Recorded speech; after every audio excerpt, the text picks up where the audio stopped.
Hello, everybody. This is Marsh. Good to see you again. So today I am reviewing another book.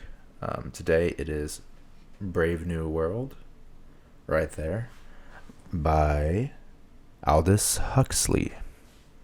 So I'll start off with a spoiler-free part of it, and then I'll go into spoilers, my overall thoughts, and everything like that. I'll be fairly quick with the spoiler-free stuff. So, Brave New World. What is Brave New World? Brave New World is a futuristic dystopian novel. It's one of the first novels, not necessarily the first, but one of the first ones to take the futuristic viewpoint of what an author is trying to predict the future will be like and show what exactly that entails. In this case, it's a dystopian novel where it's a future that the manufacturing lines have taken over control. For example, Henry Ford is everyone's messiah in this world, and he is the, godfather, I guess, in this sense. Because of his innovation with the assembly line, he pushed forward society. So in this society, for example, there's no more childbirth. It's all done in a lab, and they can get like 86 children from one single embryo and do things like that. So everything's mass marketed and produced. So it leads to a caste system that goes throughout the society, with your betas, gammas, deltas, alphas, and so on and so forth. And basically, some castes are the lower ones. They do manual labor, things like that. And they train the cast to hate books in some ways. So, like, for example, one of them hates books, and so they're afraid of knowledge, and they love doing their specific job, so they're always working in the office or working for their job. Things like that sort. Where other ones, like the alphas or the betas, are trained from a young age to be very promiscuous. They do, like, games as children, where they run around naked, play doctor, and pretend to be adults and have intercourse and things of that sort. So all these different casts have different things, with alphas, of course, being at the top, for going the order of how that works. So to summarize the story, it's about a specific person in this caste system who goes on a vacation to what they call a reservation. Reservation in this world is a society that is separated from the futuristic society that they currently live in. So, for example, they're basically living off the land, and they're sort of seen as like a spectacle because they aren't the normal thing of what this dystopian society handles. For example, the society is ruled by something called soma. Soma is a drug that makes them get high and feel happy so that they don't think about any negative thoughts. And it's really just a way that the population can be controlled easily by the government. And so the story centers around the specific character going to this reservation, what they see, what they find, and how everything goes from there. Now, from this point, there are going to be spoilers. I'm going to go into more details. So, would I recommend the book? I would say, as an introduction to the dystopian futuristic novel, you would enjoy it. If you've read a lot of those novels before, it may not be the best one to pick up. I don't think it's necessarily the best one to do it, but it is one of the first ones, and I still did very much enjoy it. And it's a little more dry and scientific with its prose and talk. So if you like more of that intellectual, scientific type of writing, then you may enjoy this.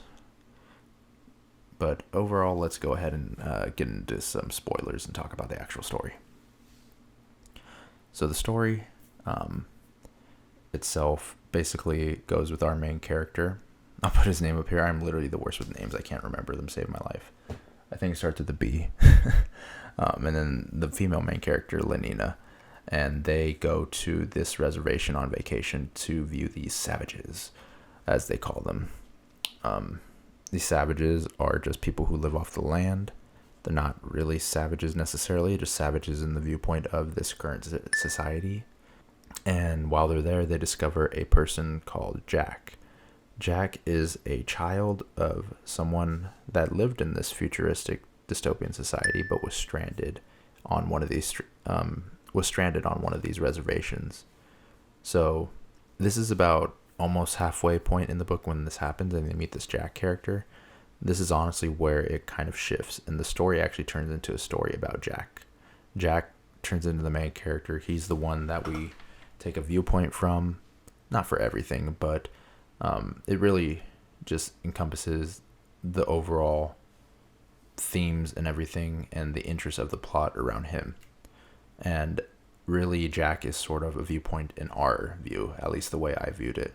For example, he gets reintegrated with society when he goes back to the dystopian futuristic area of the city, and he has to cope with not fitting in and figuring out the society because he wasn't raised that way.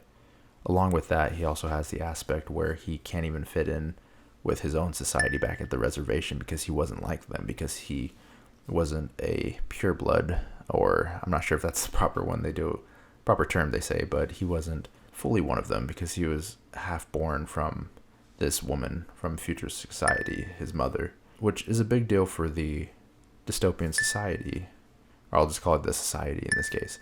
It's a big deal for them because they don't do childbirth.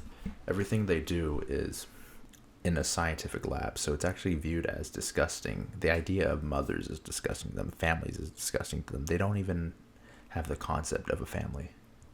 So he has to not only deal with the side of the reservation that he grew up on, where he is trying to relate to them, but he's also trying to learn this new life that he's been brought to when he gets taken to the society.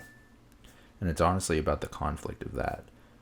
It makes me think, I'm not sure if the author meant this, but it kind of reminds me of, not necessarily myself, but I know some people talk about being of multicultural, and sometimes they feel like they can't fit in either culture that they're going to.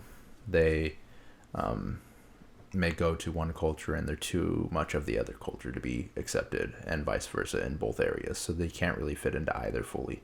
That's sort of the area that Jack is in, because he can't really be fully part of the reservation because of his mother, and he can't really be fully part of this society because he was born and raised on the reservation with these quote-unquote savages. They're not really, it's whatever. But that's basically the main conflict he has to deal with, and he slowly breaks down until he can't take it anymore. One day he goes to the public and starts freaking out, telling people to not take soma, starts breaking things, and the overall experiment that they're basically running on him to see how he handles this doesn't go well. So they basically then send him off to live on his own, which he really enjoys at the time. He becomes slightly masochistic, though, because he feels like he's enjoying it too much. This is sort of part of the experiences he went through at the reservation. Back in the reservation, there was a plot line where the people living there would whip themselves. They would whip themselves to show, appreciation to the gods or that they were worshiping and things of that sort. And so when he goes to live on his own later in the book, he starts to whip himself too, because he feels like he's too happy where he's at. And so eventually one of these people from the society on vacation sees him doing this, and tales start spreading about this savage that's in the wild whipping himself, and more people start showing up to him and trying to see the spectacle, the savage. And just so you know, every time I say savage, I'm in the terms of the book, I don't actually think anyone is a savage necessarily, and I don't mean it in an offensive way, but in the terms of the book, that's the word they use. But he gets so disturbed by everyone constantly pressing on him and not being able to just live his life that eventually one day, with how the book ends, he kills himself. He hangs himself. That's how they find him at the end. due to the constant pressure of everyone coming to see him, not respecting his boundaries, and not being able to really relate to anyone. He can't relate to the people on the reservation or the people in the society. It's quite sad, honestly, what he has to go through. And it's hard to say what I exactly take from it. There was the point I had with people being multicultural and not being able to relate to either. That's one take that you get from it. Unlike other futuristic dystopian novels, they usually have some sort of moral where they're like, oh, too much of this is bad. It can lead to something horrible. Like Fahrenheit 451, it's like, oh, you gotta love books. Don't let people burn the books, and you have to have knowledge and freedom. Like, there's usually some kind of like underlying thing about it. When really for this novel, there isn't much outside of, I guess, living life on an assembly line. Everything's about being optimized and being controlled, and that's the way that society was made, but they don't actually have any individuality or freedom. So it's hard. I don't really take a specific moral away from this one, to be honest. The only moral I have is like, or not even a moral, the only thing I really take from this is the viewpoint that you get from Jack. And it's interesting seeing sort of like what we were versus what we can be if we're going in this direction, I guess, is maybe what the author was trying to get a take at. Because when he wrote it originally, that's when the assembly line with Henry Ford was starting. And so I guess he was worried about this like assembly line and automation and things like that. And so he believed that's where the future would go. And there are some stuff he predicted pretty well, to be honest. Not fully, but I guess he was taking the aspect of where we were versus where we're at and where he could see we're going if we follow down this line of autonomizing everything. I think that's what he was going for overall. I'm not sure. Tell me what you think about it if you read it. I'd be interested to know. But yeah, overall, the book was pretty good. The prose and everything, I'm not really someone who dissects prose that much. If I notice it, I notice it and I'll mention it. If I don't, then I won't. I didn't really have any problem with it. It was sort of dry, very scientific, and overall easy to get through, honestly, for me at least. Some people I know find it boring and they struggle through that, but the scientific prose doesn't really bother me. I kind of enjoy it sometimes because I'm kind of a nerd, but for me, I really enjoyed it.